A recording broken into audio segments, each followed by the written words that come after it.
அண்மை செய்தி.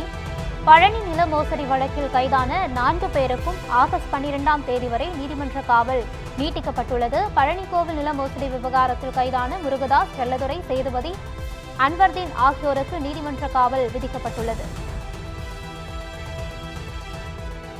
பழனி நில மோசடி வழக்கில் கைதான 4 பேருக்கும் ஆகஸ்ட் 12ஆம் தேதி வரை நீதிமன்ற காவல் விதிக்கப்பட்டுள்ளது.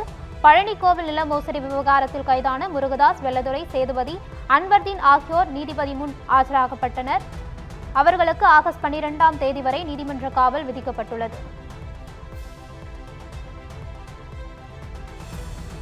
பழனி நில மோசடி வழக்கில் கைதான 4 பேருக்கும் ஆகஸ்ட் 12ஆம் தேதி வரை நீதிமன்ற காவல் விதிக்கப்பட்டுள்ளது.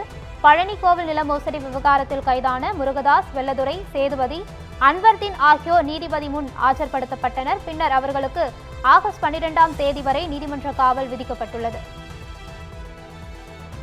இது குறித்த கூடுதல் தகவல்களை தருகிறார் நமது செய்தியாளர் வசந்த். வசந்த், வணக்கம். விவரங்களை பதிவு செய்யலாம். வணக்கம் ஜெயஸ்ரீ. பழனி தண்டாயுதபாணி சுவாமி மடத்துக்கு சொந்தமான நிலம் போலி ஆவணங்கள் மூலம் மோசடியாக விற்பனை செய்யப்பட்ட வழக்கில் கைது செய்யப்பட்ட 4 பேரை ஆகஸ்ட் 12ஆம் தேதி வரை நீதிமன்ற காவலில் வைக்க திண்டுக்கல் குற்றவியல் நீதிமன்ற நடுவர் உத்தரவானது பிறப்பித்திருக்கார். இந்த வழக்கில் சிபிசிஐடி போலீசார் தீவிர விசாரணை நடத்தி விழுப்புரம் மாவட்டம் சாலாமேடு பகுதியைச் சேர்ந்த முருகதாஸ், அதே போல் நிலத்தை வாங்கிய திருப்பூர் மாவட்டம் அடத்தக்குளம் தாலுகா பாப்பன்குளத்தைச் சேர்ந்த வெள்ளத்துறை, அதே போல் பழனி புதூரைச் சேர்ந்த சேதுபதி இந்த மோசடிக்கு உடந்தையாக இருந்ததாக பழனி கவுண்டன்குளத்தைச் சேர்ந்த வழக்கறிஞர் அன்வர்தீன் ஆகியோரை தற்போது கைது செய்தனர்.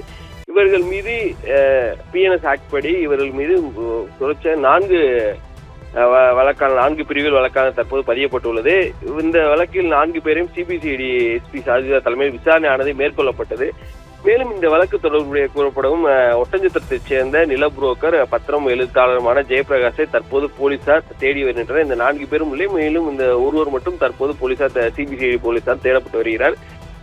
இதையடுத்து கைது செய்யப்பட்ட முருகதாஸ், வெள்ளத்துறை, சேதுபதி மற்றும் அன்வர்தீன் ஆகிய 4 பேரையும் துப்பாக்கி என்ற போலீசார் பாதுகாப்புடன் திண்டுக்கல் சிபிசிஐடி அலுவலகத்திலிருந்து திண்டுக்கல் குற்றவியல் நடுவர் நீதிமன்றத்தில் தற்போது நீதிபதி பாக்கியராஜ் முன்னிலையில் ஆஜர்படுத்தினர்.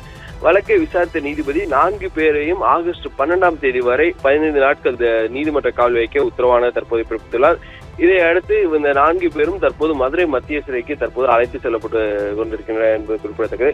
தொடர்ச்சியாக 10 நாட்களாக சிபிசிஐடி போலீசார் தீவிரப்படுத்திய நிலையில் தற்போது 4 பேரை கைது செய்து தற்போது சிறையில் அடைத்துள்ளனர். மேலும் இந்த தொடர்பாக விசாரணையானது நடைபெற்றுக் கொண்டு வருகிறது. விவரங்களுக்கு நன்றி வசந்த்.